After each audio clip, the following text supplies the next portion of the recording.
everybody. I am Tim, And I'm Willem. and this is a special episode because we have our first guest appearance. Hello, my name's Ethan. I'm the guy Tim throws pillows at his ceiling to let know he's still there. Yeah, Ethan's our buddy. He lives directly above me, and I like to remind him that I'm downstairs, and he does the same. So we're doing a little neighbor fun episode today because, well, it just kind of worked and we're recording in the afternoon and it just is one of those days where we didn't really have a lot to talk about. And we wanted to do a guest thing for a while. We've had a few of our friends be like, please let me join. We're like, no, peasants. But And I'm the first. Let it be known. I was the first. Suck it, Zach. You beat me by half a second.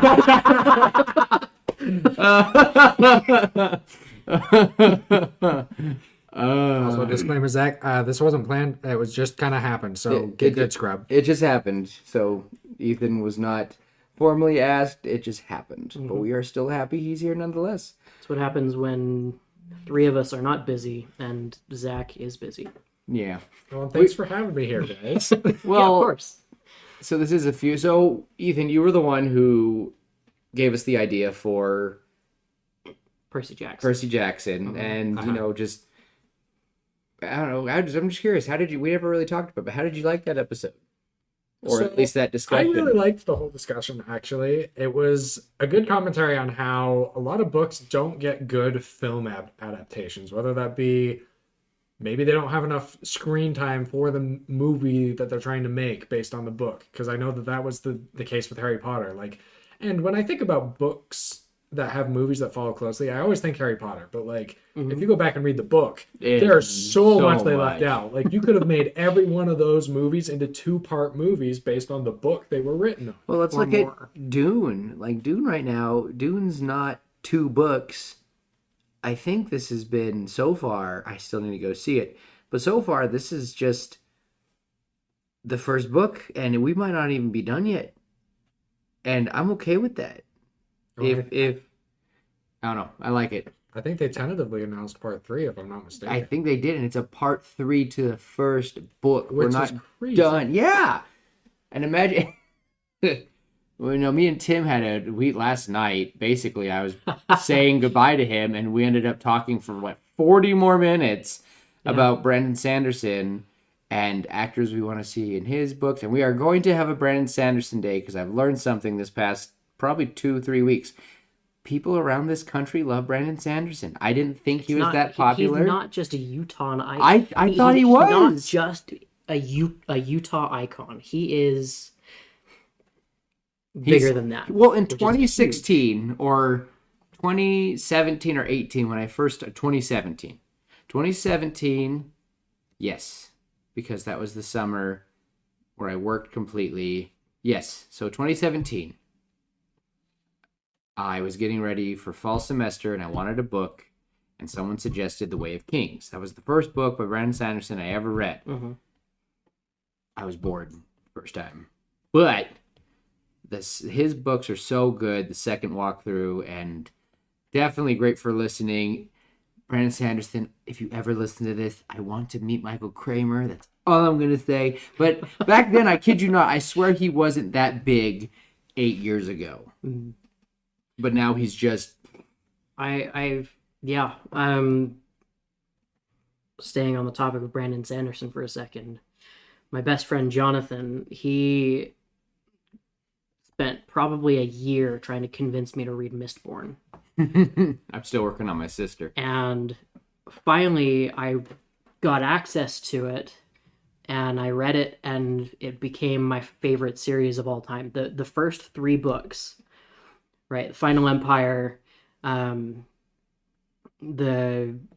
Well of Ascension, and the Hero of Ages became my 3 favorite books of all time. And they still are. Like the Hero of Ages, book 3, that is my number 1 book. That is my favorite book, my go-to.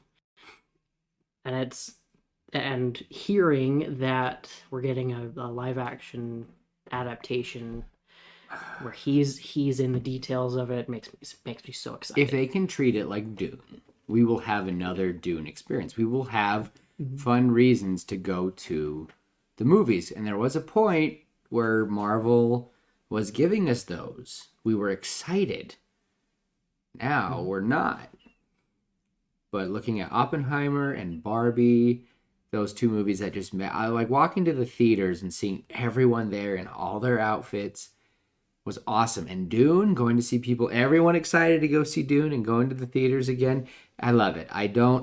Some people say that they'd rather just go home and watch a movie and just stream it. And I'm like, that's sad, because sometimes you got it. Like Oppenheimer in IMAX theaters. I put it on par with witnessing Tron Legacy in an IMAX theater. And that was when IMAX was brand spanking new. And there still aren't that many IMAX theaters. For all of you who don't have an IMAX theater near you, I'm sorry. Utah, we have the most out of all the other states. Well, I think the other thing is, though, is film has taken a very different direction, like post-COVID. Like before for COVID, I think the last big major movie event I remember going to was Endgame, and it was in theaters for like 3 weeks, which was a really long time because it was a big build-up. Well, and it came back to theaters too. Exactly. Endgame is one of the few movies that has come back to theaters, not for an anniversary, but for the actual like just showing of the movie. And I know Studio Ghibli, they do their year of their Studio Ghibli year where they bring some of their movies back into theaters for a weekend. But this was different. Yeah. Endgame, I remember I went and I saw it first with I believe it was with Zach. And then a few weeks later, he and I went and watched it again.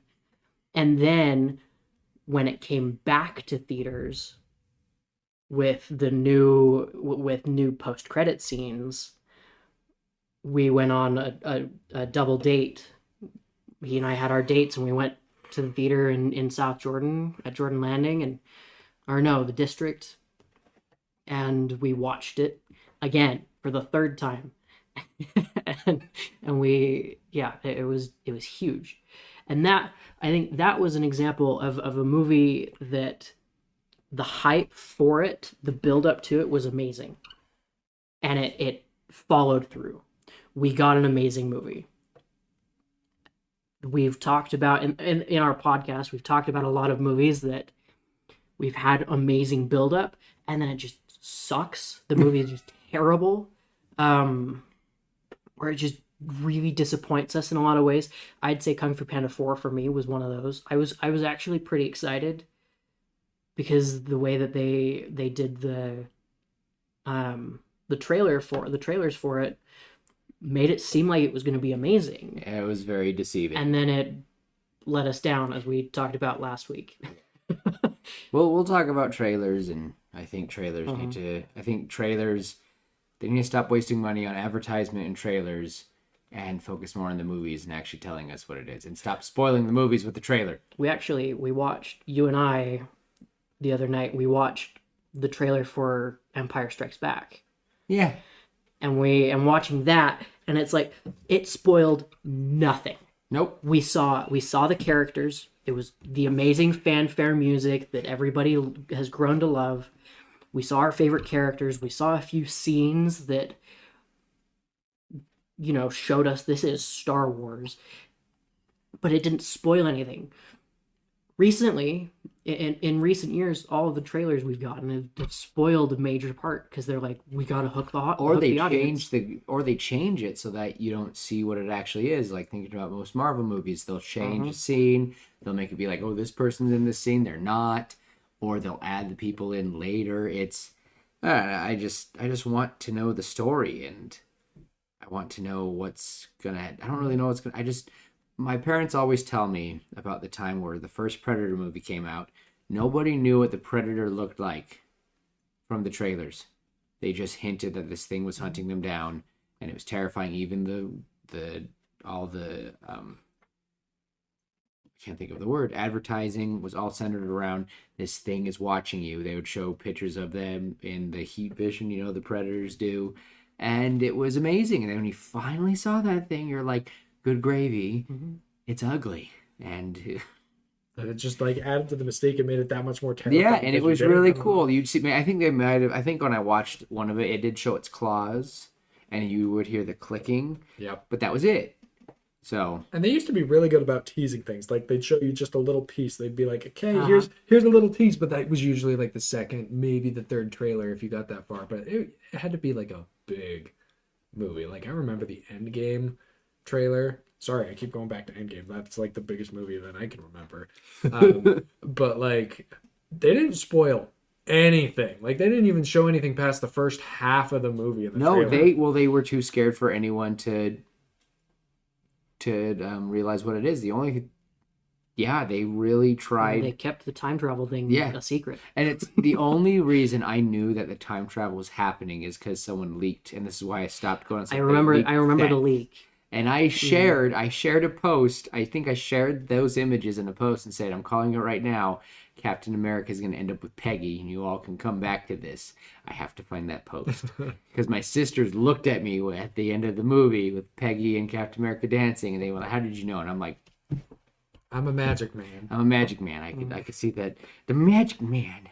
Well, thinking of, we talked about movies, and we've talked about many movies that let us down. Today, we're doing kind of a fun discussion, especially it's even more fun now that we have a guest, Woo. a woo.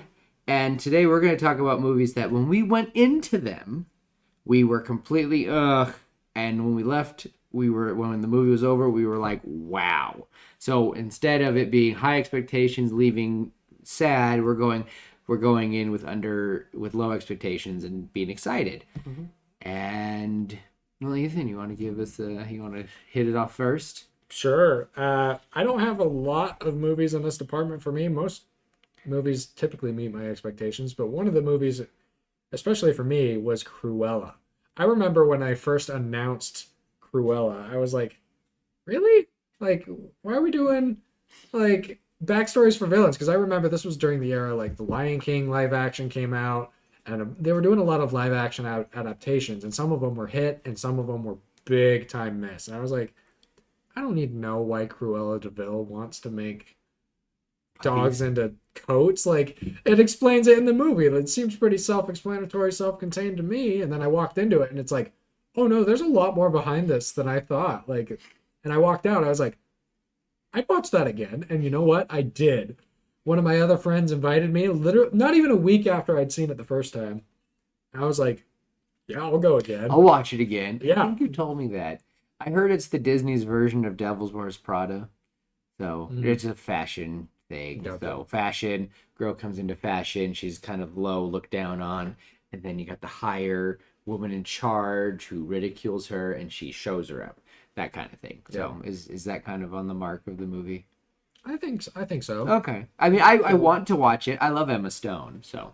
So every underdog story this time is just fashion. Well, just let them have it. Let us gotta have our have it. fashion moments. To be fair, that's how a lot of movies are. You They got are. you got the underdog, and then they end up at the top. And it doesn't matter what genre it is. I mean, Cinderella Man, for me, it's one of the few. I think I've mentioned it before. It's one of the few like Sports movies. sports movies I'll watch. It was a good movie, and it was a good underdog story. They made Russell Crowe look so weird in it, though. Yeah, He looks so weird. I need to watch it again. It's been a fat minute. it's a good movie though. But I think if there weren't those underdog stories, would we even go watch? No, Like, I think no. this speaks to We're something not. deeper. I don't Like, think oh, Tim no. is. No, and that's not what I'm trying to get at. I'm just trying to say, like, we love a good underdog story. We not like we as us, like we as humans love a good underdog story. Like, would we even go watch them? I actually have a couple of those on my list. Yeah. Oh, Quite a few of them on my list actually are the underdog story. oh, Oh, what's one of them? One of them, my number one, and I've been talking about it a little bit more lately. It's a movie that I went into it zero expectations. I have never been big into cowboys. Never been big into cowboys. Except maybe like Sheriff Woody because Toy Story is an icon, Absolutely. But then my dad was like, he brought home a movie and he was like, "Hey, let's watch Rango." And I was like, "This sounds stupid. It's like it's a lizard cowboy. This sounds so stupid." And then I watched it, and I was like, "Oh my gosh, this is amazing." And the last few months on YouTube, I keep clips from that movie keep popping up, and it's made me really, really, really want to watch it, and I have no access to it, and it just makes me sad because it's a great movie, and it's another one of those kind of underdog stories, right?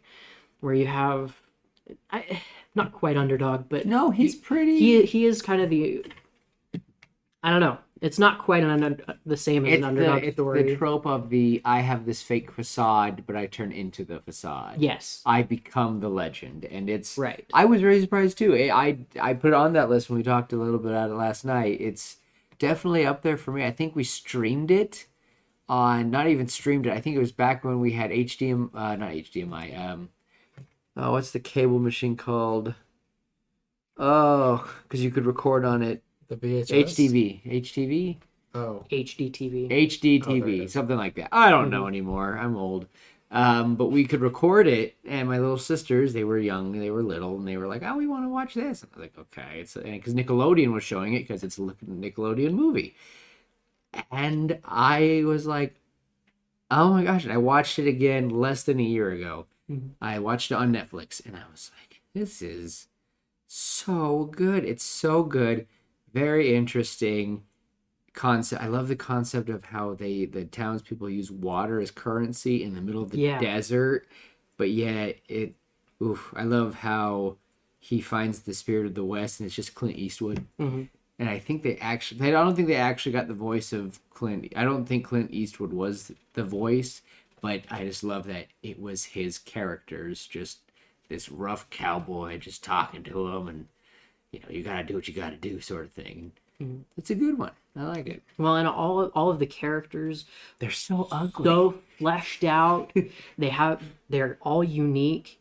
I think of Bean especially, right? The girl that, Whenever she just freezes. and it's anytime her heart rate gets up, she just goes catatonic, freezes, and it's great. And probably the most iconic the most iconic line from the movie, "It only takes one bullet." And it's just anytime I hear that, I immediately my thoughts immediately go to the rattlesnake, and I'm like, that's a scary villain. Do you know who voiced him? I- You're gonna be very happy. Oh, It's Bill Nighy, Davy Jones. is it really? Yeah, it is. Think about it. That doesn't surprise me, Think about actually. it when he's like, "I am the devil, and I'll drag you to hell with me," and you're like, "Yeah, that's him." Yeah, you're right. Them bats, and you start shooting all the bats. Uh, I love that part. That's Oh, yeah. it's a good movie. It is a good one. They had a very star-studded cast. They were Mhm. so. I love the blind Pappy with his kids. Mhm. It's good. I guess I need to probably Yeah. do one. I think Your a turn. big one on this one for me was Paranorman. I love Coraline, and this was the second people. This is the second movie that Leica had done, and I loved Coraline, but I just was like, yeah, it looks silly, looks dumb, and the characters were so ugly. They're so ugly, and it's Yes, fine they because are. that's the point of most of Leica's movies. They're just kind of these ugly claymation characters, like the Box Trolls. I would honestly say Box Trolls might be on this one too, but that one, it's not like high up there. But I didn't think anything of it when I left. I was like, that's pretty good. But I'd agree. Paranorman just, my girlfriend at the time, this was back, when it came out. It came out on DVD, and we just watched it one night, and I just got captivated by this sweet, shy boy who just sees ghosts and no one believes in him, and it was just heartbreaking. And when you just realized who the witch is and what happened to her, it just breaks your heart. Mhm. And you realize that her and Norman's story is so similar, and it's just so sweet.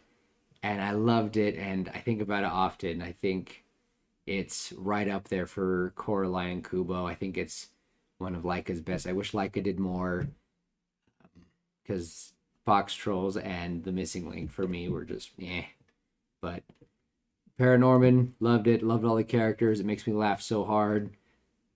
Like when the dude is breakdancing, trying to impress a girl, Norman plows through. He's like, "Hey, you, you must have a chance with a girl who kind of was sort of maybe thinking about giving me her number."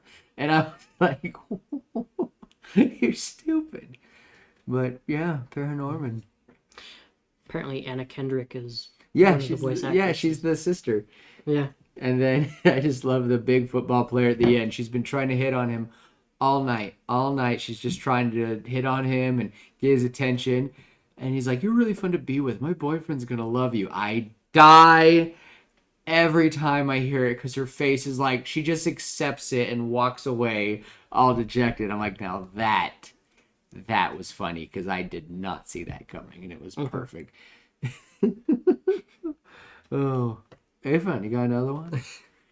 I was sorry. I was super skeptical when Disney started going live action on the classic like fairy tales. Okay. Maleficent was the other big one. I was like, Tim's staring I at don't me. know. I'm not alone, guys. I am a coward because I will not admit to my friends that I sorta kinda don't. I don't hate it, so I won't say it out loud because I'm scared they'll come for me and they'll take me away. He said earlier that he actually liked it. I did. Yeah. I do. I think it's a sweet movie. I thought Angelina Jolie did such a good job. Perfect cast for it. Absolutely. I just don't like how the fairy sisters are dumb and kind of silly, and it's still, and you know, really quick though, how on earth did they not know how to use a broom and make a cake? Because they couldn't use their magic for the 16 years Aurora was alive. So how on earth did they mess everything up? They could never depend on magic before, so it pisses me off that they were like, "Oh, we can use the wands, good as new," and it's like, good gravy. You guys have not been living with magic this whole time. Because forced magic, that's why. No. So what they're implying is they made this human child do all their stuff for them. That's what they're implying. So what you're saying is she's a pseudo Cinderella. Yeah, Which kind of. makes sense. But that's what bugs me is that's the only thing it hints to. Because Aurora seems put together. Aurora seems to do everything well by herself. But then, so. I mean, it kind of made me laugh, though, having them be dumb, because I look at that scene, and I think that, and I'm like, "You're dumb." So, Make it blue. make it blue, make it pink. It's so... So Ethan, though, why did you like Maleficent? Sorry for interrupting you. Maleficent was an interesting twist on the story we all thought we knew. And it's like, well, what if we told it from the villain's perspective? And that's how you know Maleficent was a good villain, because you told it from the villain's perspective. Except it's not her perspective. Exactly. But that's the thing, is it was still a good story told from a different perspective, and that's how you know it was written well to begin with.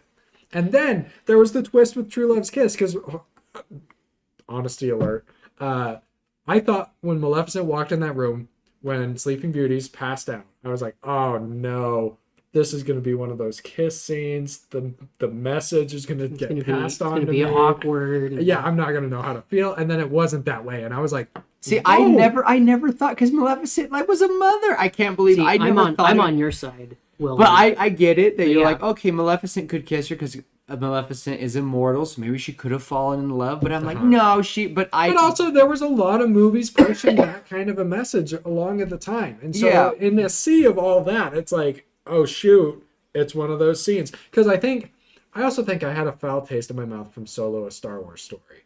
I did not enjoy that movie.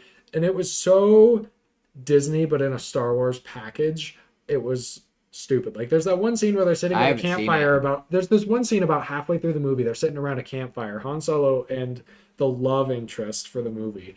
I was like, this is a kiss scene. Even though there's literally like 8 people around this fire. They all got up and left, and Han Solo and the love interest are the only 2 left at the fire. I was like, this is a kiss scene. Before anyone got up and left, I said that. And guess what it was? It was a kiss scene. Like, Nice. fade to black. And so, like, with that kind of a backdrop, because there were multiple movies at the time doing that. And so with that backdrop in mind, like you fast forward to Maleficent, I'm like, oh great, it's a kiss scene, but it wasn't the kind of kiss scene I was expecting. It was a true love's kiss, like a mother-daughter relationship, and I was like, oh, this Because is really wholesome. she loved Exactly. Aurora. It was so cute. Because the fairies couldn't take care of her, as we pointed out in Yeah. both versions, which I now think it is funny that they couldn't take care of baby Aurora because they're so dumb. Because honestly, they were really dumb in the cartoon version. They So were. I think Maleficent totally helping her and taking care of her and loving her is good. But I will say that Merryweather, Fauna, and oh no, what's the third one? I didn't know they had Laura. names. I don't remember the Lana, names. Fauna, and Merryweather. They're flowers names. They're also flower names. That's why they Flora, Fauna, and Merryweather. Flora, Fauna, Merryweather. Because they're all flowers and they name her Aurora. No. Flora is flowers. Fauna is animal life. Oh. I don't know what Merryweather is. Oh, okay. Sorry, Merryweather. So no, it's fine. But I guess it must be weather like water. Oh, I guess that makes because think sense. of their colors. Oh, yeah, plants, animals. Okay. Okay. Yeah, that makes sense. So But what Flora- would Maleficent be? Death? Yes. Oh, okay. Yeah, that no, makes sense. she is. Yeah, that's kind of what the original fairies Okay. were. They all were. One was, and she is the fairy of. That's why she was so Yeah, it's Okay. I need to read. Need to read the old one again. But she wasn't invited, just like in the old one.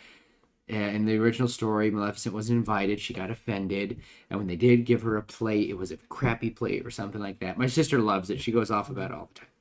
But it's cute. Yeah, It's cute. It's a good movie, and Yeah. it's on my list too. Like that's another movie that I went into it, and when I first watched it, I was at the age where I was like, teenage boy. I'm not gonna watch Disney princesses.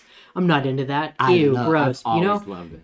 But at the same time, deep down, I was like, they're good movies, and I went into it, and I was ready to be disappointed, but then we watched it, and I came out of it, and it was my grandparents will tell you that was my favorite movie for probably a year.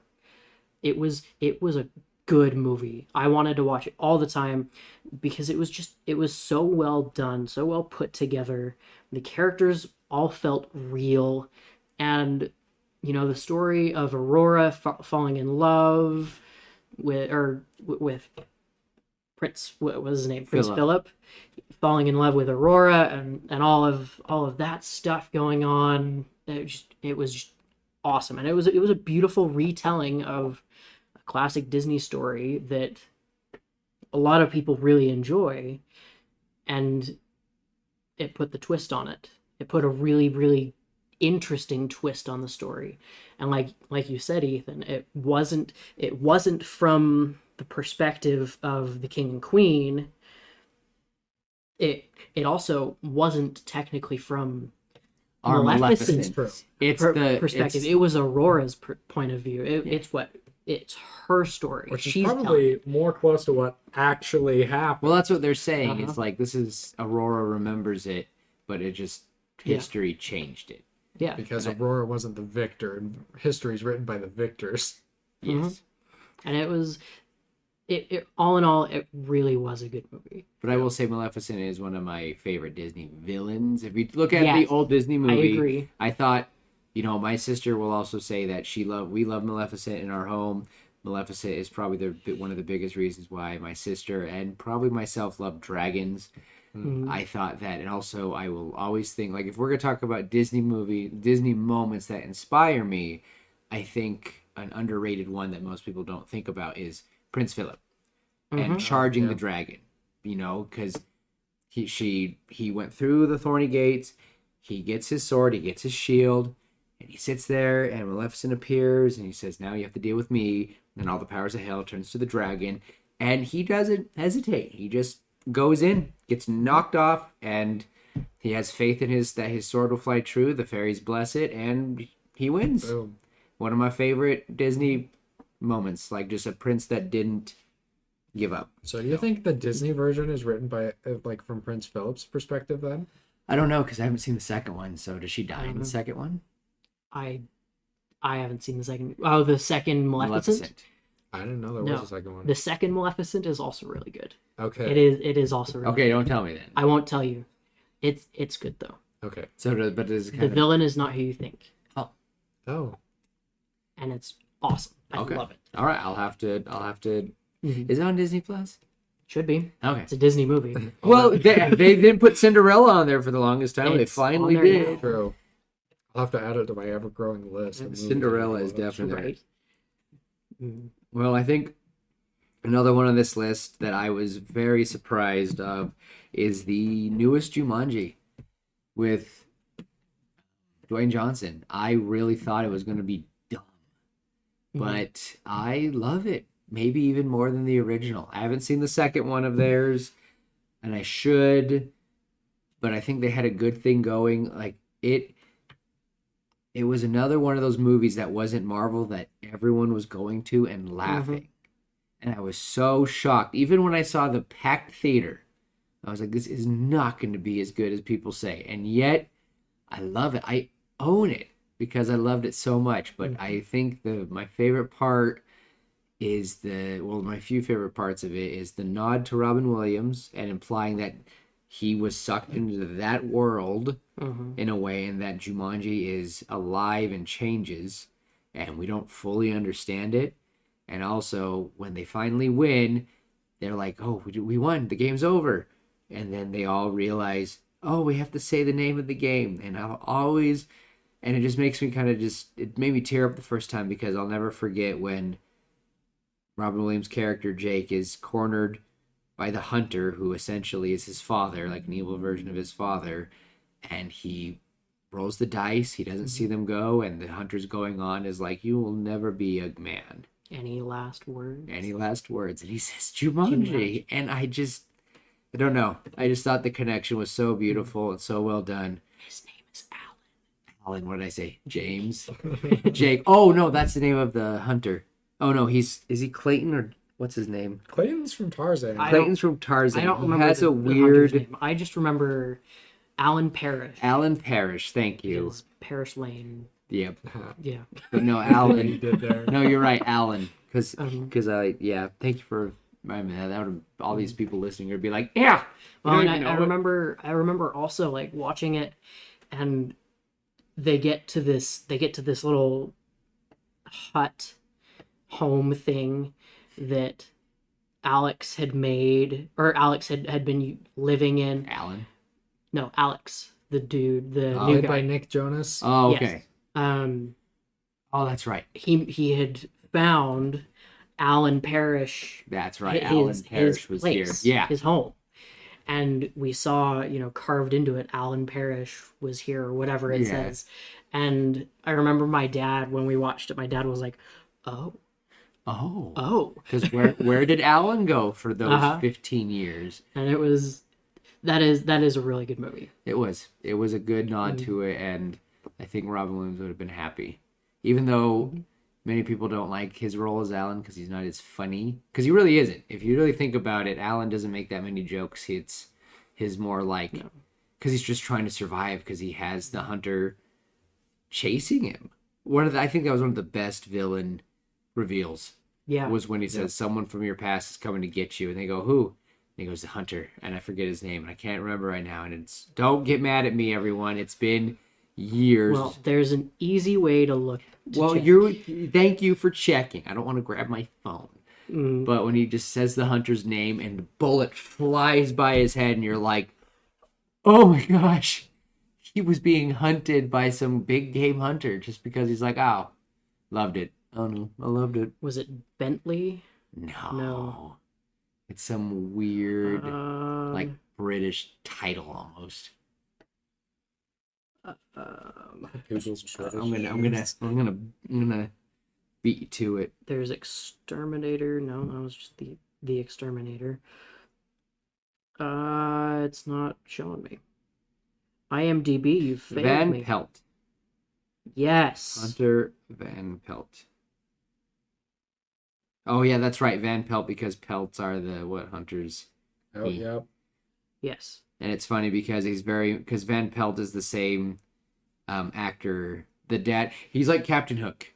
Because if you guys have ever noticed in most Peter Pan adaptations, Captain Hook and Captain Hook and the Darling's father is always played by the same actor.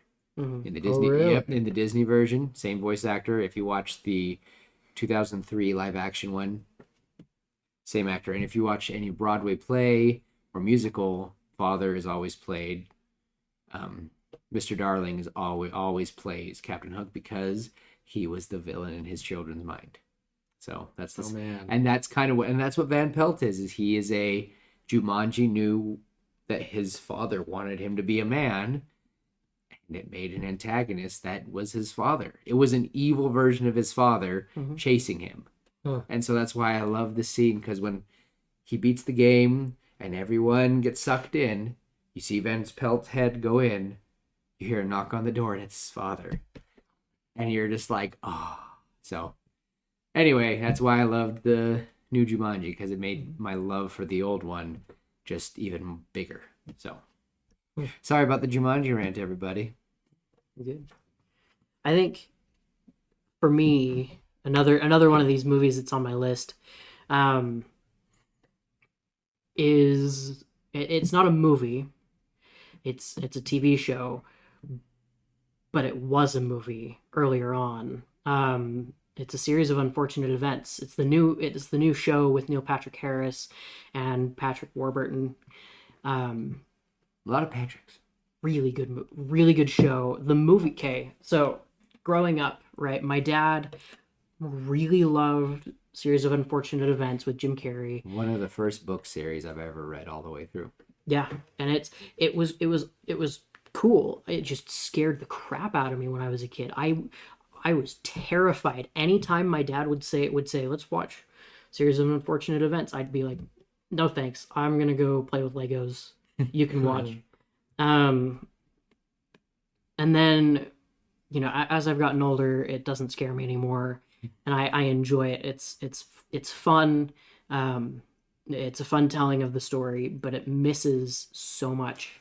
Oh my The movie misses so much, and then we get the new show where Neil Patrick Harris is Count Olaf, and it takes the books, and it's like, here, have what you didn't get earlier on screen, and it's just awesome. And the way that they use the camera angles, and the way that they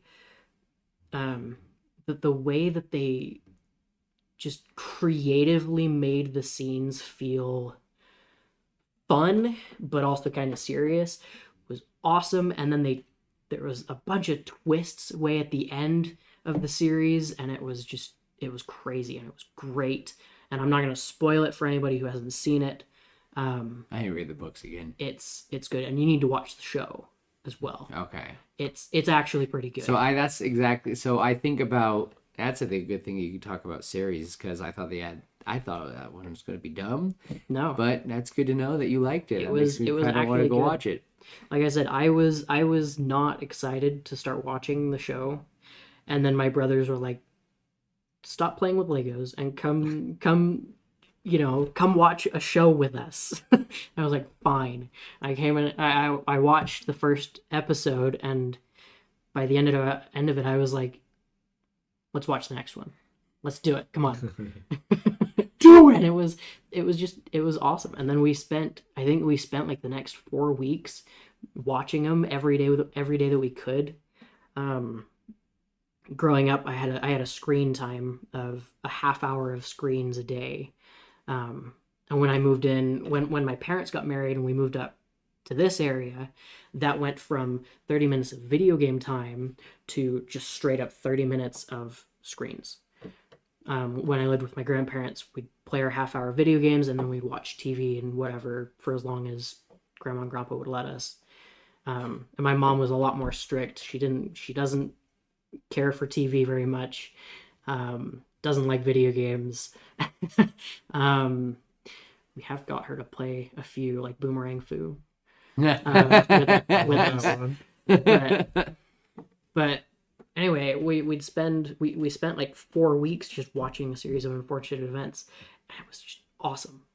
And it was a fun show. It really is it's a good one that I felt underwhelmed by, just from my previous experience with the story. And then I was surprised. I will add this. This might be a shoe-in, but if we're gonna talk about TV shows that we thought were gonna be absolute, that were so lame, no interest in, but had zero expectations for, but blew, and I'm gonna say my family, a show that my family was so taken aback by. We watched one episode at my aunt and uncle's house one time of this random show, which was getting ready to finish in 2008. And we were like, huh. And then a couple years later, we finally were like, I think a year or less than that, we decided, you know what? We'll start renting it. And we started watching as a family. Avatar: The Last Airbender. I knew it. I thought so. That's the same for my family. It absolutely took me away of how good that show was. And I would give anything to live those moments again of watching it, finishing the second season and watching Aang fall down and like slamming the table, be like, we gotta go to Top Hat, which was a video rental place, and go get more. We have to get the next disc. We gotta get it. We're like, we gotta wait until the weekend. We're like, I need it now. So I'll just never. It's kind of like how I felt at the end of Infinity War. I was like, no, but I was so happy because I love a good cliffhanger. But that's probably a shoo-in of a series that I had no expectation, had no desire for, and nothing. And even to this day, if I meet anyone who has never watched it, I'm just like, I even let a friend borrow it because she hadn't seen it yet. I'm like, you know what? Your brother's never seen it. Here, I threw my Blu-ray set. No, not Zach. He's started. No, it's me we're talking about. Have you not? No, I haven't. I've seen some episodes. Wait, you haven't watched it? I have seen some episodes, like the one you've shown me. Oh my but I'm God. not completely unaware. It's not like I haven't. It's not like I don't know who Aang and Appa and Sokka. Okay, but you're I like, can name the okay, characters. wow. And I can tell you Okay. where they're from, what they do. Y'all are about to witness a mugging. Oh my God! Hold still! Editor, cut that.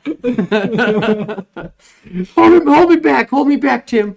No, Avatar was the same for my family. My dad, I remember my dad was like, one of the docs he worked with was like, hey, you should watch this. A doctor? Uh-huh. Sorry, I thought you meant the doc, and I was like, I didn't know your dad was Like a a sailor. boat Yorick, son, you What should be are they- watching Avatar: The Last Airbender. And I'm like, okay. And dad, if it wasn't a doctor, if it was another nurse or another coworker, let me know. Actually, it probably wasn't one of the doctors. It was probably one of his coworkers when he worked at the U in the psych center, in the psych ward. Was it a crazy person? Anyway, one of the people he worked with told him about this show and how great it was, and my dad was skeptical because it was animated more kind of in the anime style, and my dad was super skeptical. Oh my and gosh, I really, think most of us were in the Yeah. early 2000s. he really didn't want to, and finally this coworker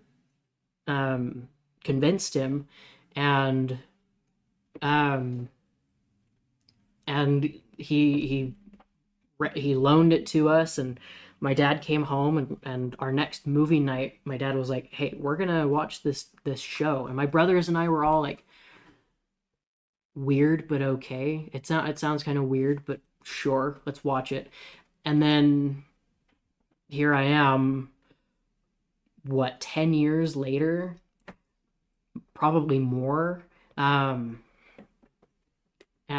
it's my favorite show of all time. It's just beautiful. It is so well put together, and none of us expected that it was going to turn out to be as good as it is. And Willem and I have talked before about just how good this TV show is. We have? Just kidding. I think so. Oh, we have. No, we haven't. Oh, sorry. No. We're excluding you. Go in the corner. Okay, fine. But no, it was that was another one, and that wasn't on my list, but it should She's done with it. You can have it. I have it on disc. I have the whole thing on disc. Oh, he's got on DVD though. You want? It is I hate DVD. Blu-ray. It is No, DVD. player. Your TV's small enough. The difference isn't. Oh! Okay. I I see how it is. Yeah, you know what? You Look, at least I didn't have a freaking computer monitor when I first moved in. That's true. Your TV's not much bigger than. Okay, no, I don't want to hear it from you. No. Anyway, that's beside the I point. feel attacked. Good. Now it's your guys' turn to witness another morging. Morging. I like morging. Morging? What's Morging? We were gonna say moida, Look, we're and then it taking turned him to into the mugging. morgue. Morgue. Look, Witness a morging. Shove them inside the No, you thing. just put them in the Yeah, in the freezer. cadaver freezer. This is a morging. Anyway. Sorry. So- This has been Words with Willem. Morgue. Turn in next week for the letter of the day. Letter of the day is the color purple. Oh. So I'm curious, Ethan. What Marvel movies surprised you with how good it was? Honestly, Was it Captain Marvel? no. No. Captain America: The First Avenger probably is still one of Okay. my favorite movies to this day. Because it's one of those things. It's It's like my this was favorite before Marvel Marvel really started kicking off, Mm-hmm. and it was like, okay, what's this about? Like, oh, they're trying to make the comics come to life. Oh, that's kind of cool, I guess. And then it's like you go in and it's like actually a good movie with a well-written character. But then like he stayed in the continuity. He was in other movies with other characters. He still had his own movies coming out. And he was a good role model. Like to this day, I'm still just like, yes, I want to be Captain America. I have a shield in my apartment, like, and it's like one It's a to little one. dusty. It is. I look. It doesn't get out much. Okay. You don't use it as a frisbee anymore. Speaking No. of Captain America, have you guys seen the new announcement video game for Captain America Black Panther 1943? No, I haven't. It's going to be this, I don't know if it's going to be like God of War style, but it's going to be, we're going to play Captain America and T'Challa's grandfather in World War II. And Interesting. yeah, they kind of butt heads and it looks beautiful, but we haven't seen any gameplay, so I'm skeptical. But the actor who plays Cyborg from the original Teen Titans is the voice of Black Panther. And they use his likeness. He's got this beautiful gray braids now because, you know, the voice of Cyborg has gotten older. So don't come at me. But yeah, it looks good. I really thought it was going to be Christopher Judge, the voice of Kratos, because he did the voice of T'Challa in the Avengers game. And he killed it, and I really was, but kind of, but think of more like an African Yeah. twist. His voice is so deep and soothing, but it's an African thing. But they all do it so well. I think, rest in peace, Chadwick Boseman, because he really set the tone of what the Black Panther title and character needs to have, and just the accent they've gone with is lovely. I think it works. I think it sounds a lot like that Central Africa area that they want Wakanda to be in. So I love it. And before any of you get mad, Willem lived in Africa for 2 years, so I met a lot, heard a Don't get lot of mad. different dialects. So, but yeah. So thanks for that. I didn't even realize some people might. Whatever. People get mad, and that's just on them. Whatever. I'm curious to know. We got Ethan's. What about you? What's a Marvel movie that Marvel surprised you? movie. That's Marvel surprised movie. and it can be Thor it can Ragnarok. Be a movie. Okay, there. I Thor, thought so. Thor Ragnarok, I completely thought was going to be dumb. Mhm. It looked way too crazy. It looked way too silly. And it surprised me. It had a lot. I loved I loved how comical it was, but yet when you really take a step back from Ragnarok, you realize this is one of the saddest Marvel movies. Because we see Odin die, we see his mistakes brought back to life. We see Thor losing everything. He loses Mjolnir. He feels unworthy. And it might have been all this comical stuff. And we see Hulk and Bruce are giving up in a way. And then the ending, if you watch the post-credit scene, and then when you watch the beginning of Infinity War, it just closed the cycle of how that movie was one of the worst stories. It was super depressing. It was a comedic tragedy. That's I think I wish that was used more. I think the idea of comedic tragedies would be absolutely funny. I think if we did Hamlet, but with everyone joking around with a lot of sarcasm and upper tones, it would be one of the saddest plays. I would love to watch Hamlet, but everyone is like, imagine Hamlet walking out. So Lion King. I was literally about to say No. Lion King. It's Not the same like no, story. not like Lion King. I'm talking like Oh, I'm talking. I think I know what you guys mean, and that's wonderful. I think that's a very good example, and kind of. But think of the tone the whole time is just sarcastic So you and want- silly. you want the Thorified Hamlet. Yes. So think of like when he's doing like to be or not to be. That is a question. But he's being all like sarcastic and silly and laughing, and they're joking, and I don't know. Just I want the tone to deceive the audience, like Thor Ragnarok did, and think, this is funny, we're having so much fun. But then when you take a step back, you're like, everyone died, and you're just Yep. hate it. Yeah. So Not so. I think actually, you know what? Thorified I'd of rather Thor: Love and do. Thunder. I would do. Oh no, yes, Thor. So kind of We've like talked about kind of that, like in the though. first Avengers movie, the banter between Iron Man and Thor. He's like, you have no idea what you're up against, like Shakespeare in the Park, but like Okay, but that actual, amount of like- comedy was perfect for then. And then Guardians of the Galaxy came out because I can't think of the director right now. I just saw a post from him. Christopher Gunn. Chris, yeah. He knows how to write comedy. I don't agree with all of his comedic choices. I feel like some of his jokes fall flat on me personally. I agree. But ever since Guardians of the Galaxy, they tried to up everything. Because like Guardians of the Galaxy did so good. No, they should have kept it. Should have kept it tone. I love the banter in Avengers. Yep.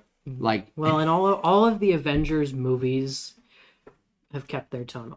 I've said it before, but I'm watching the Marvel Cinematic Universe in timeline order again, and I just watched the second Guardians of the Galaxy the other day, and it was good. was that funny. the one that is that what you would consider? I would say, yeah. I would. I don't know. Because we haven't heard yours yet. So Here's the thing. Well, that's not mine, okay, but it's that was a good movie that held a pretty good balance of serious versus funny, because you look at Peter Quill, right? His dad came in and basically kidnapped him. Not actually, but kind of. yeah. And there, lots of jokes because that's who the Guardians of the Galaxy are.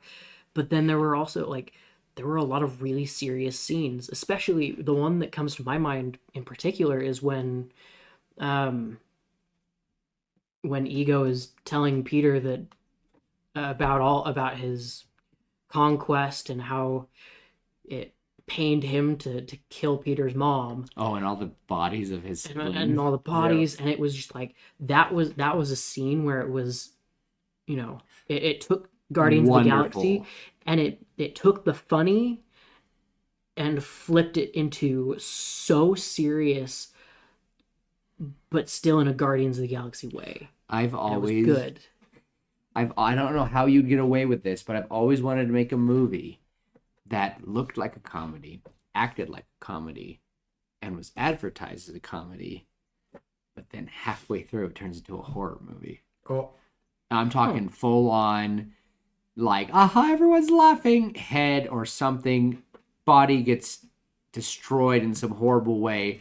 It was like in Invincible, the show on Amazon.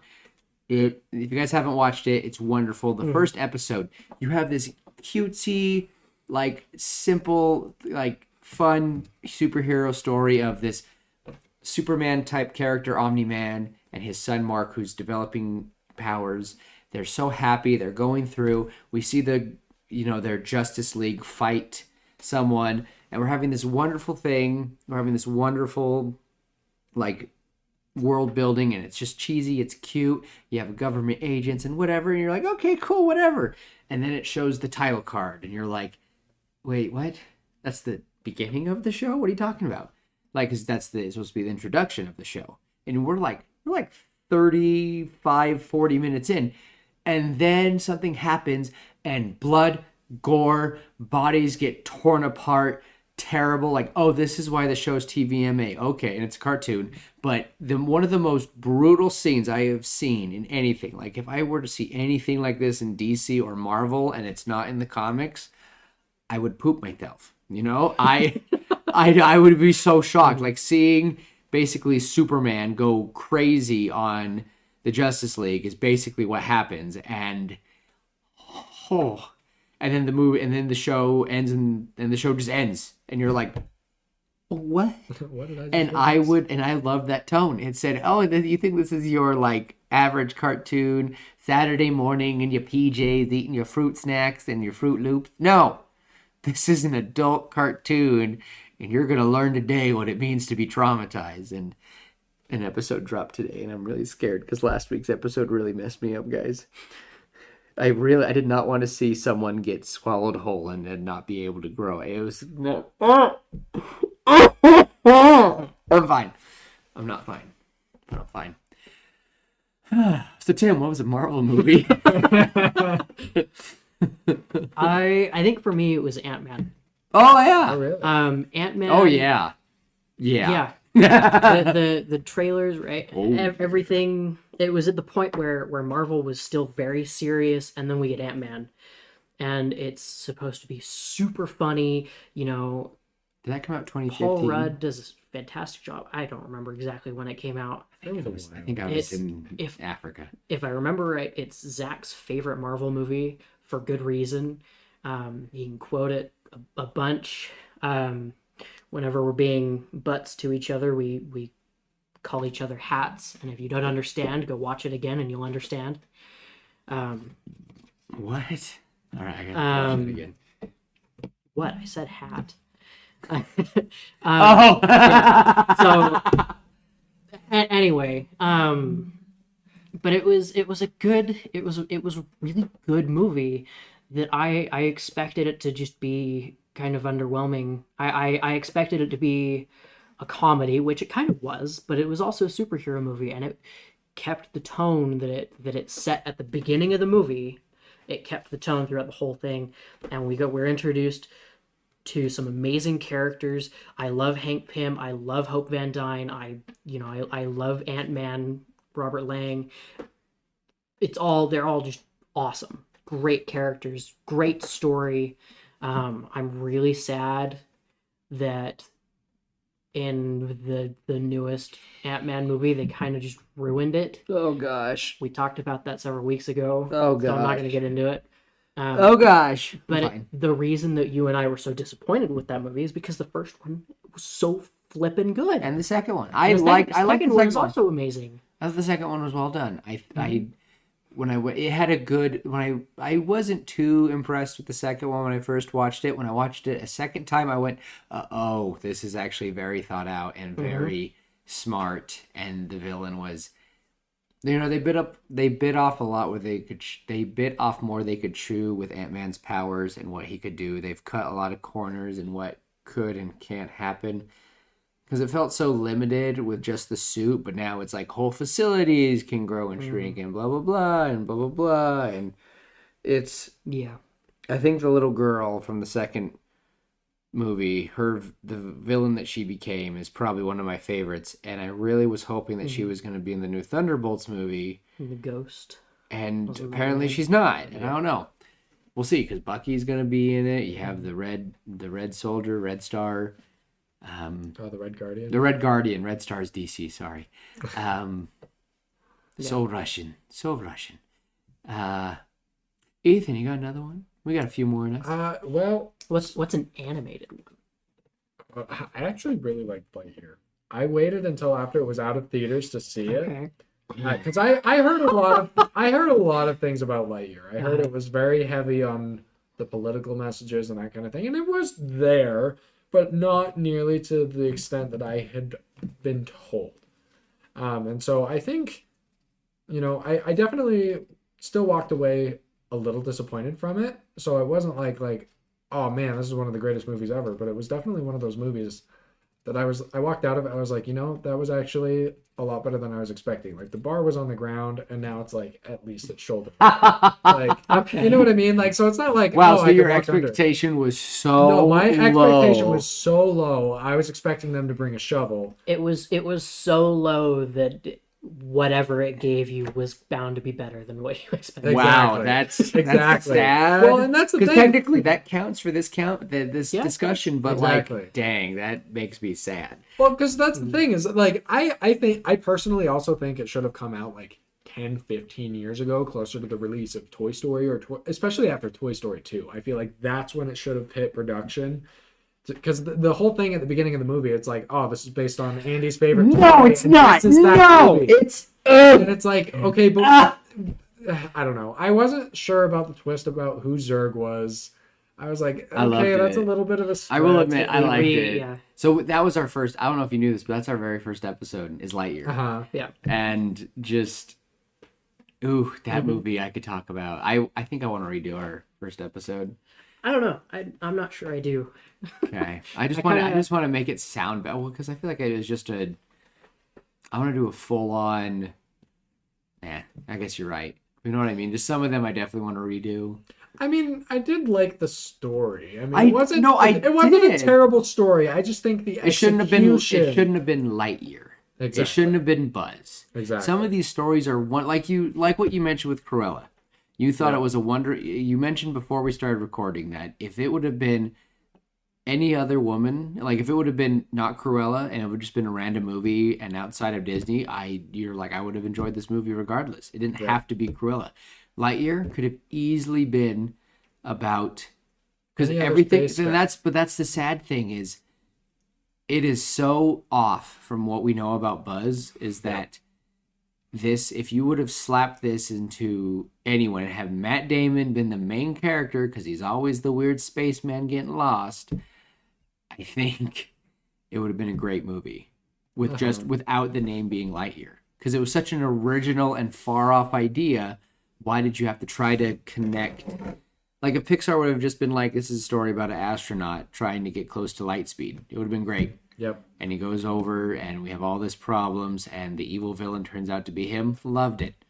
But when you try to say that's Buzz and connect it, here's what I tell people, and this will be the last time I mention on this, it's not the last time I'll say on this podcast, but what I tell people to make that movie feel better is just pretend that this is the movie that Andy takes his son to go see.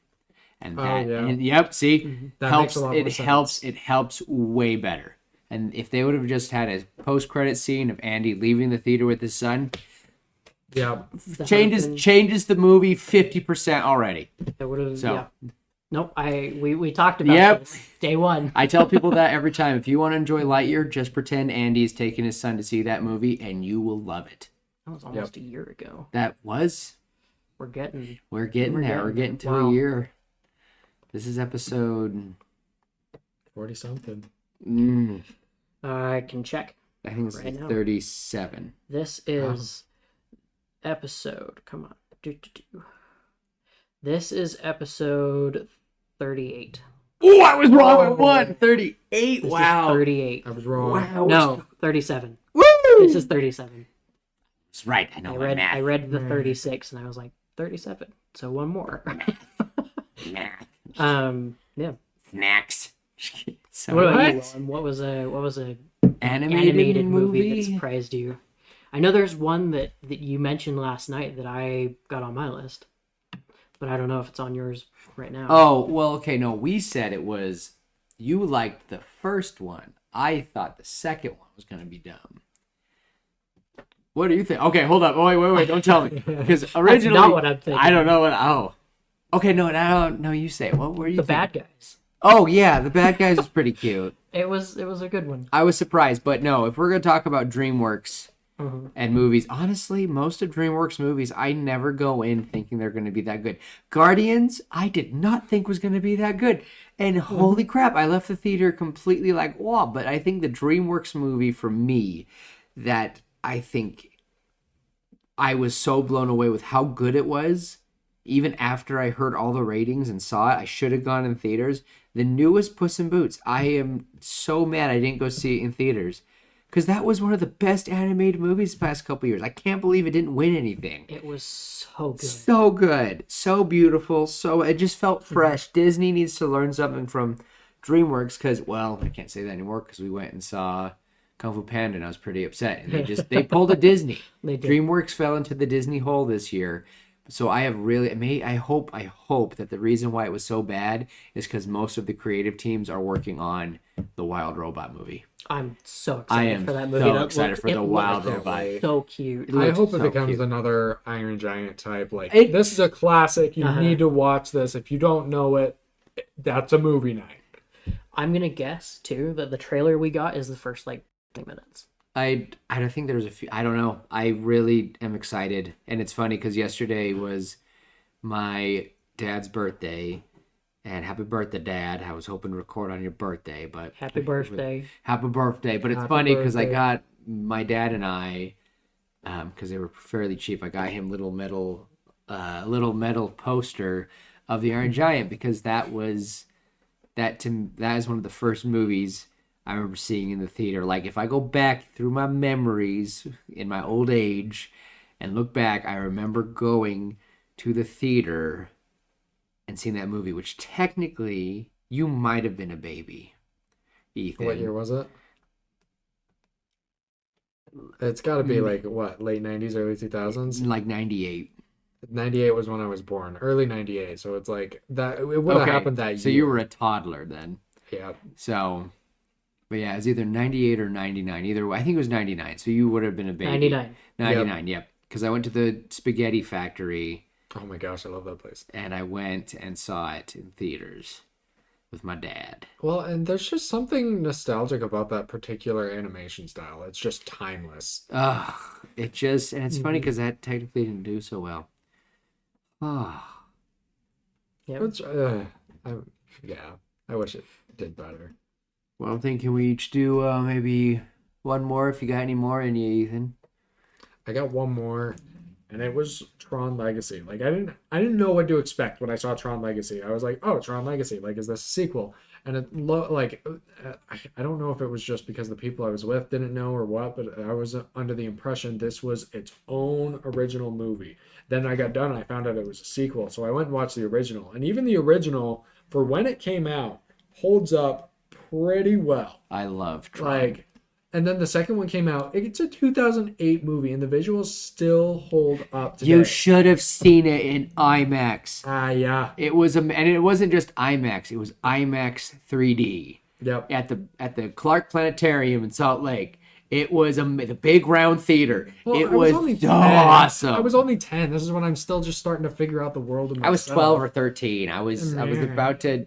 It was amazing, and Oh, it me was and my good. dad. Usually, me and my dad get motion sickness, but it was in there getting 3D right, and it was amazing when Rinsler. Rinsler. I'm the Rizzler. Just kidding. Rinsler. The Rizzler. When Like the that. Rizzler. Oh, please. What? You can't handle I it? can't handle the Riz. Says hate the man that who's word. married. I hate that word so much. I know people have like an aversion to the word moist. Triggered. The word riz just it bothers it makes me mad. So what about something like the word fizz? Fizz is fine. The word riz. Because of what it. Because you just the- imagine. the way that people use it's just the most cringy When you say cringe, and that to me sometimes is like. Garbage. Ugh. I only just learned what the Riz is, like a single digit number of days ago. Have Like, you been living under a rock? look. I knew I He's was been going through stuff. I knew okay? I knew I was old, and I wasn't up on internet culture when I worked on a golf course a couple years ago. And the freaking high school kids we had working there had to explain to me what a simp was. Wow. I look like, and the word simp had been around for like a year at that point. Wow. I was like, wait, what? So Ethan, yes, you're I'm out of younger the loop. than me. Wow. Look, when it comes to internet age, I'm still like 4. Honestly, you do, yeah. Especially, I don't yeah, get when it. you have a TV the size of a dinner plate. Hey, a 40-inch TV is not small. It's just the TVs have gotten so big, it's out of date. You know what? You might be right, but honestly, You can't accept it. I think most of my TVs when I was a kid, I don't know. My parents are probably gonna text me when they hear that and be like, actually, Willem, we had a really small TV, and you're right, but that was the small TVs were for the bedroom, but the one that you have on display. Oh, look, I don't have another TV. Okay, Then I'm making do with what I got. I can give you my computer monitor. Oh my gosh. It might be an upgrade. maybe no, No. sorry. No. That was Anyway. like 19 inches. But Rinsler destroying the guy and the pixels Oh yeah, the falling out. pixel. Oh my god. It was so amazing in 3D. That was one of that and Avatar, the Blue People, was probably I the bet. best 3D experience. I went and saw Avatar multiple times in theaters, but if you could not pay me to go see the second one right now in theaters because I do not want to sit through it again. But I did watch the first Avatar again before the second one came out, and I was like, huh, no, for being 14 years old, it's a pretty good movie. But I Yeah. just haven't don't watched I just either don't of them. care. You haven't Well, watched either? but the other thing is I don't really like care to. Not my thing. on the second glance though, like Tron Legacy, like if you go back and look at the characters, like there's actual depth to them. Like even Mhm. like Kevin Flynn, the dad in the movie, even though he doesn't have a lot of screen time as compared to Sam or Cora or Rinsler or even Clue, like he's got a lot of depth to him. He wanted to build the perfect system, and so he created Clue, Was who I not became flawed. Created? Was I not born to create the perfect system? I love it. Exactly. It's so well. It was so deep, and I'm excited. Jared Leto teased artwork for the new movie, Yeah. so Yeah, I guess for we'll go. Aries. Yeah, I'm we'll- stoked. I have no idea what's gonna happen. I just need to know what exactly happened to Tron. Yep. I know they had a Disney show and they were somewhat trying to explain it, but they never really did it. I thought Rinsler's death and Tron's rebirth was one of my favorites, and I wish he would have. I don't know. Maybe we'll see him again. I'd love to see a spin-off movie. If Tron Ares isn't about Tron and what happened post Clue era, I'd love a spin-off movie or a show or some kind of something. I to do explain what want. happened. I do want more. I don't know. Speaking of characters like Disney villains in original movies, I really want a Horn King from Black Cauldron. Oh yes. Uh-huh. We've talked about it many times, and I think we're definitely gonna have to have an episode about how in the world that would happen. I think I need to go borrow that series. It's a book series. I know we've talked about it. Yeah. I just want to know. Prydain Chronicles. It is a those are really good books. He's the villain throughout the whole book, right? Uh-huh. Okay, I Yeah. need to know his story. They are beautiful books, very well written. It's old. It's a very old series. Like as old as Lord of the Rings. Let me look exactly. Watch him be like, actually, J.R.R. Tolkien got his inspiration from this. That would be Prydain, nuts. the crazy. Prydain Chronicles. Chronicles of Prydain. Give me when the Book of Three was written in 1964, Good gravy. shoot. So it's probably inspired by. and the okay. High King, which is the fifth book, was written in 1968. So over the span of 5 years, he wrote 5 books. Oh, 5. Wow. 5 books. How big are they? They're not big. Okay, so They're we're not not. big. So he's not a. They're pretty thin. They're a couple hundred pages long Okay. each book. The whole series you could probably read in the amount of time you could read a single Mistborn book. This is the Brandon Sanderson loving podcast. Have you Yes. listened? Have you read any of his books? No, I have Get out. several people persuading me to get Yeah. into Mistborn, Oh, and so it's on my list. I own the series. I will lend them to you. Okay, deal, I have them in my apartment deal. right now. if you have time to record with us, you have time to read. I'm just kidding. Look, you're I not told wrong. you earlier. It's Reading's also a good way to pass time. true. It's true. Butterfly in the sky. Wait, You know how I feel? no. What? Have you not heard that song, Feeling Good? Michael Bublé? Yeah, but Butterfly in the sky. You No, know that- how I feel. I'm sorry you all had to listen to that. I will not sing again. no, It's that's very birds irritating. flying high. Butterfly Oh, in the I've sky. heard it both ways. No, birds flying high is birds. You know how I feel, but butterfly in the sky is reading rainbow. Oh, Look, it's been a hot minute since I saw that show. I was so because you kept saying it. I'm like, all I imagine is just Michael Bublé reading Rainbow, and you're like, yeah. Look, he could have been a guest star. He You don't know. he could have been, yeah. Could have. You're too Oh. young to remember. Look, Yeah. I just had a not so mild stroke. Okay, it's fine. His face is drooping. Someone call the ambulance. The wee woo The wagon. wee woo wagon. The wee woo wagon. The wee rides woo again. wagon. Never heard it called that. I The love what? it. I will forever call it a The wee wee woo woo wagon. wagon. You ever heard that? No. Oh. What? Whenever the ambulance comes by, though, I'll always look at Tim. I'm not going back. And that's just what I do. I can't go back to I jail. can't go back to jail. It's the joke police. Anyway, Tim, give us one. Or you already gave us one more. Give us one more. Tell us. One that I was a little bit surprised at how good it was, because a lot of people didn't like it, was Narnia: Voyage of the Dawn Treader. Oh, I growing up, my dad had it was a single book that contained every single book from the Chronicles of Narnia. They have Aslan's face on the front. Uh-huh. I have that same one. The big gold book. Yes. Yes. And I read that. I read that a couple times growing up. I read it again once I finished my mission, and you know, it's a great story in general. It's a beautiful story. I loved their story. And then you take The Lion, the Witch, and the Wardrobe, the movie, and you set up the world again on screen, and it was very well done. And then you get Prince Caspian, also very well done. Oh, and I I love know the second book. I movie. know the movies don't follow the books exactly. I know they take stuff from each of the books and kind of throw them all over, Yeah. all in. And I don't care, because this is a series that they did really well to do it. Voyage of the Dawn Treader, a lot of people didn't like it. But for me personally, it was one of those movies where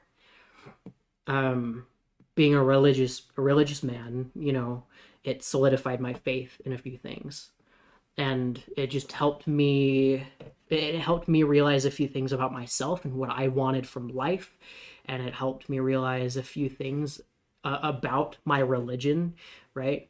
Our religion, to the three of us in the room. yep.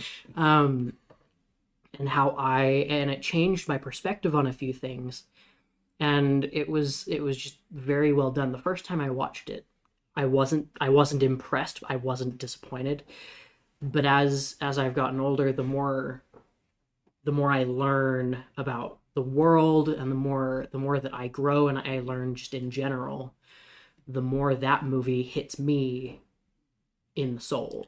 I was pretty taken aback. I watched it. I will say the first time I watched it, no.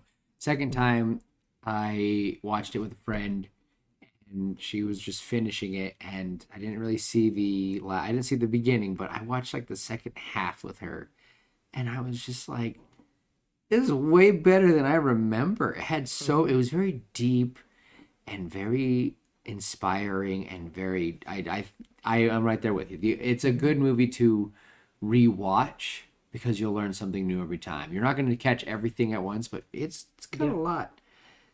Beautiful story. And I was sad. I think the first time I watched it, I was a little disappointed because Peter and Susan weren't in it very much. They were there at the very beginning, and that's it. And Peter, High King Peter, was my favorite character, because obviously High King Peter had a big magic sword and was, you know, Aslan's champion, and it was great. And then he wasn't in Voyage of the Dawn Treader except at the very beginning, when Aslan, or at the end of the second one, right? Aslan was like, "You two can't come back," to Peter and Susan, and it was kind of sad. But then Edmund and Lucy came in with useless Eustace, Their freaking snobby cousin. snobby cousin, who everybody hated. He's a great actor, by the way. Oh, absolutely. Does a great job. Love it. But he, super snobby, Is he super selfish, pampered. Um, He was in the Guardians of the Galaxy 3? He was Yes, also, he's well, Adam Adam Warlock. He's Adam Warlock? also- Oh my He's god! also in Maze Runner. he is in. I've Maze never Runner. seen Maze Runner. Those came out when I was He's Gally. gone. He's Yep. Gally in Maze Runner. Great actor. He's Well, a I good just one. realized that. I was like, Yeah. oh my gosh, Adam Warlock visited Narnia. Oh my Yeah. gosh. Yeah. No wonder he got powers. No wonder he got powers. But yeah, As it I was was like, psh, it was a beautiful story, and especially to watch Eustace go from being super pampered, having everything he could ever want, to being one of the most humble people in the whole story. And just that change, and then there was the dragon when he grabs the gold and he's transformed into a dragon, and then Aslan comes in and heals him and turns him back into a boy, and it was beautiful. I'm And a boy. but it hits a very special. It holds a very special place in my heart because of my faith. I think most Christians can relate to Lord of the Rings and the Narnia stories, is because they're very inspired by Christianity, and I think that I think everyone should look into those stories. I think they're inspiring. And even if you don't believe, we don't judge here, right? I do. And if you don't, Just kidding. I'm kidding. I'm kidding. He's a No. fake and a fraud. Not to mention a liar. if you don't believe, you can still enjoy those. Oh, those absolutely. stories. It's like Prince of Egypt. You don't have to Yes. be religious to enjoy Yep. it. It's Yeah. everyone should watch Prince of Egypt. Lovely. Mm-hmm. Oh, But I think part of the other thing that made Voyage of the Dawn Treader so nice is like without Peter and Susan there, I feel like a lot of the first movie and even part of the second movie was a lot about them, and so without them there, all of a sudden it opened up Edmund and Lucy's character development, especially Lucy, because she was so young in that first movie. And you got to watch her grow up, and especially in Voyage of the Dawn Treader, she was so pivotal. Now in Voyage of the Dawn Treader, she's at the same age that Susan was in the first they movie, went Exactly. through. and Peter and Edmund. And you asked about it the other day. The White Witch is in all three. I believe the she's in ghost. every single book. She's the ghost in the. She possesses in the cave. king, right? The king. Or the No, she's the ghost that tempts Edmund when they're in the cave with all the ghosts and stuff. Oh yeah, she's a perpetual thing. I love the magician's nephew Yes. because Yeah. she just came from who knows where and just Won't go away. won't go away. She came from some unknown world of these like powerful witches and wizards, and we just never. I've always wanted to know where she came from, and I would be terrified to see what if she, because I don't think, because it sounded like she wasn't even the worst one from where she was from, and her story is really cool, and everything about her character is just so awesome, and she's a very good villain just as a whole, right? The tempting evil fairy godmother type of figure who ends up not being fairy godmother, that kind of vibe. It very cool. And the ice witch, she's the ice queen. she is. She's awesome. I don't think we Santa showed. away. Yeah, she kept Santa away. Santa away. She killed. Well, he let her kill her, but she killed Aslan. kill Aslan, and I think she's stronger than the movies and the movies really show. I think I need to read them again, but she is terrifying. I don't think she's like. I've heard someone say she's not like. She's of course not like Sauron powerful, but she's not. But she is like around like Saruman and Gandalf before transition. I'm like, really? So it was someone who studied both books. Tim's over here like, but No, I'm just intrigued. but no, Source. apparently I know I have to go find him again. But apparently she's like, so not before he was Gandalf the White. So like when he was the Gray, she was like there, like that's where they're saying, and I'm like, really? Interesting. But that makes sense though, because like Aslan is is Aslan, and she does have a lot of powers. She can make Turkish delight out of nothing. Don't ever eat Turkish delight. It's not as good as you think it's going to be. I always thought it was meat. It's like crappy jelly. I would love to see a movie about where the White Witch came from. That's what I'm saying. Make her the hero cool. of her story, even though we know she's a villain. Like, let's see what happened. Where did she come from? But I do also want to see The Magician's Nephew as a movie. That like be we're short. far enough away from the original Lion, the Witch, and the Wardrobe series. You could completely recast it with none of the original cast and have it make sense. Still have it fit in the continuity. Yeah, it's like The Hobbit. I think that it would be better as a TV show. And I say this about a lot of things, but this one for reals though, it's The Lion, the Witch, and the Wardrobe. As the movie, beautiful. But when you look at the books, each book there's a lot of books. I believe there's 7. There's 7 books. The Magician's Nephew is one of the shorter ones. Oh, and then there's The absolutely. Horse and His Boy, and that's another really short The one. Horse and His Boy. That's a good book. Really? Yes, it's a very, very good one. Oh. It's anyway, they're all just great, and I feel like just with how The Magician's Nephew is written, it would do a lot better as like an episode, like a 45-minute episode. They could cover just about everything. Because he explains a lot. The reason it's so long is because he explains a lot. They could make it a full-length movie, but I think they could also make it a show. There's and then a make it- But what about the Harry Potter 7 Part 2? What if they made it 2 movies? You could, maybe.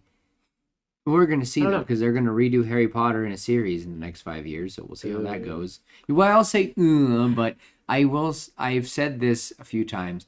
We live in an age of streaming, Yeah. and we've seen good things. I thought Percy Jackson was well done. Streaming, if done right, can be wonderful. We don't need to... I love the movies, and I want to go see the movies, but most of the time, we all just want to curl up, watch something nice at home, and fine. Well, let me have that. One thing I will say though about streaming, one thing they have not done right is the Halo series. I haven't seen it, but I've heard about it enough that it's like, oh my goodness. I like to We- pretend that doesn't exist. We Amen. have to. So the reason why we haven't talked about Halo series is, one, I don't want to watch it because I don't want to be upset from it. Well, and the other thing, like, take the campaign from the games, and you have your movies. I just want a story about the Yeah. Arbiter. That's all. That's it. Oh my gosh, I'd love to see the Arbiter.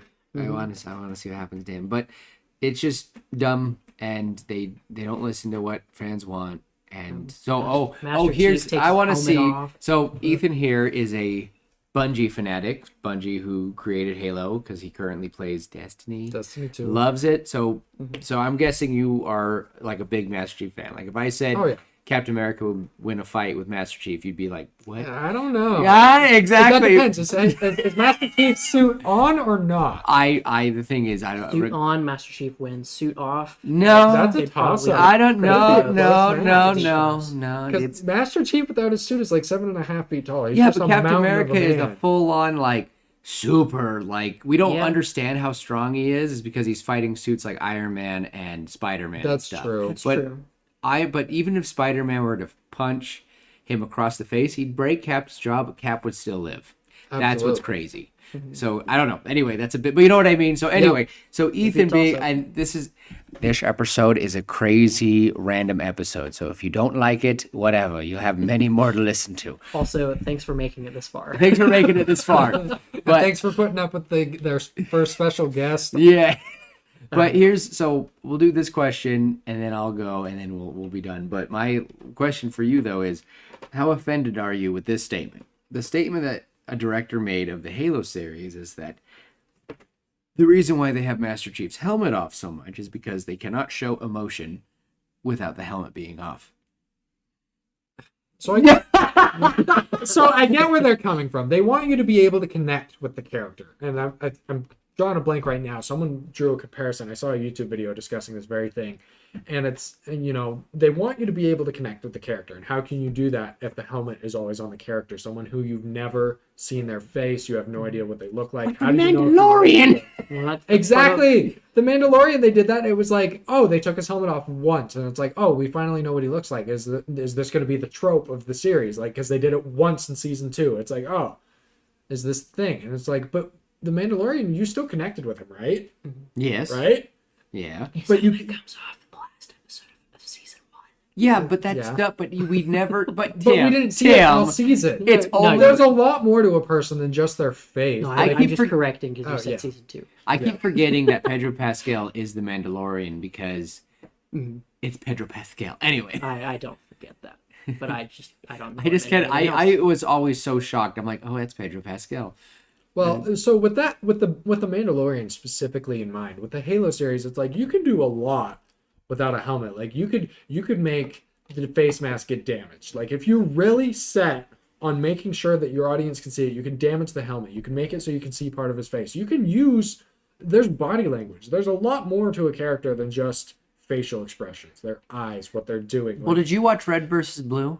oh, absolutely. They don't have faces, but yet some Exactly. of the scenes are so, it's a comedy, but yet so funny. Yep. Like Caboose will throw a grenade and it lands and you just see half of them just slowly turn. That's funny. Exactly. Or it's just, you can use direction. You can use slow turning. Like there's more to it than just I don't want helmet on, Master helmet Chief off. to have a face. He's never had a face, and they might have an actor play him, but Master Chief doesn't have a face. No, we have Just no like idea the what he looks like. Mandalorian to me. I know it's Pedro Pascal, but when you say Mandalorian, the first thing I think of is that helmet because this is the way. Yep. Anyway, No, but I completely am on board with that, and I don't think the directors coming out and saying, "Oh yeah, we didn't want to be quote unquote held back by the campaigns of the story." Like, okay, then tell it about someone else. If you want your main character taking his helmet off all the time, make it. You've got a whole array of Spartans. they should have done the Reach Oh, absolutely. because the Reach I took would off love their to see helmets that. more, Well, right? the other thing about Reach, not only did they take their helmets off, but it was poetic. For those of you who may not know, Halo Reach is a Halo story in which all the characters die. It's What? It's the Halo version of Rogue One, essentially. They die in Rogue One. I'm just kidding. So basically, what happens that makes it so poetic is Kat, the brains of the team. How'd she die? Headshot, right? Yeah. Emil liked sharp things, died from an energy sword to the chest. George liked explosions. How did he go down? Going down on a giant explosion of a Covenant ship. Okay. How did Carter go down? He went down with the ship. How did Noble Six, the lone wolf, go down? Alone. Current objective: survive. Oh.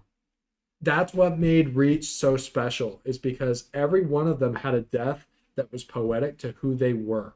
Yes, you saw them without their helmet, but you didn't need to because they each had enough personality just through their voice. You could hear what was going on. Yeah, and You it, didn't but, need to see it.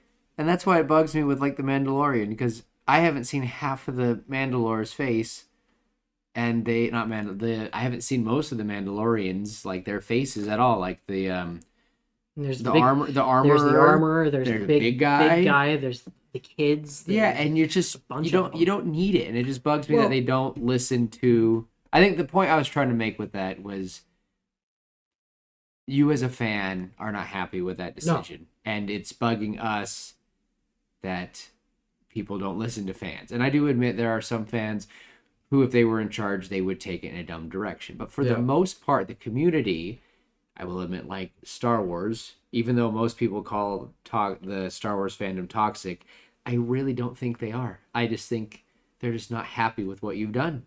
Same with Yep. Marvel. We're not happy with what they've done. Post Endgame. Post Endgame, there's a few, but There's a reason why I rewrote Star Wars episodes 7 and 8. There's a and I'm reason- working on episode 9. there's a reason why we did this podcast. There is a reason why we did this podcast. And I think when push comes to shove, Hollywood's going to do their thing, and all we can do is sit back and watch what they watch the garbage they throw at us, and occasionally find the hidden gem. We'll find a golden nugget somewhere. But in the end, we're not in control, Nope. and we can still have fun. No, and I love these discussions. I think no matter what, movies and stories will always have discussions. I think this episode was fun. Oh, I didn't do the. Sure, I don't need to do it. fine. It's been running a long There's time. no. Honestly, I think We've most gone of the for movies, almost 2 hours. It's been an hour and a half. So, but it was good. I think this discussion was fun. It was just a fun filler episode, everyone. So next week will be. So wait, you're just saying I'm filler content? Yes. I mean, it was very. Oh. It was. It's very. It's actually very convenient you joined us this one because it Yeah. was. You didn't It know was what to a. do. Well, yeah. Okay. So, but next week it's going to be a special one because it's the movie that put the final nail in the coffin that I was doing this. So We've already mentioned the movie before, but you guys can go back and listen to our episodes to find out what movie we're talking about, or wait a week, or wait a week. It's either fine. way. Whatever. You'll figure it out. Or if you're watching, if you're listening to this in the future, then go to the next episode. Episode 38. Oh. Well, Ethan, thanks for coming today. Thanks for having me. This was You're a lot of fun. We will It was a try lot to of do this. Hopefully, it sounds good. We're doing one microphone again today, Mhm. just like old times. But now I've gotten better with making stuff sound better. So hopefully, this doesn't sound poopy. We're learning. We're learning. We live and we learn. Yep. But everybody, thanks for coming in, and we'll see you next week. And we will see you later. Pitches. Goodbye. Goodbye. Sayonara.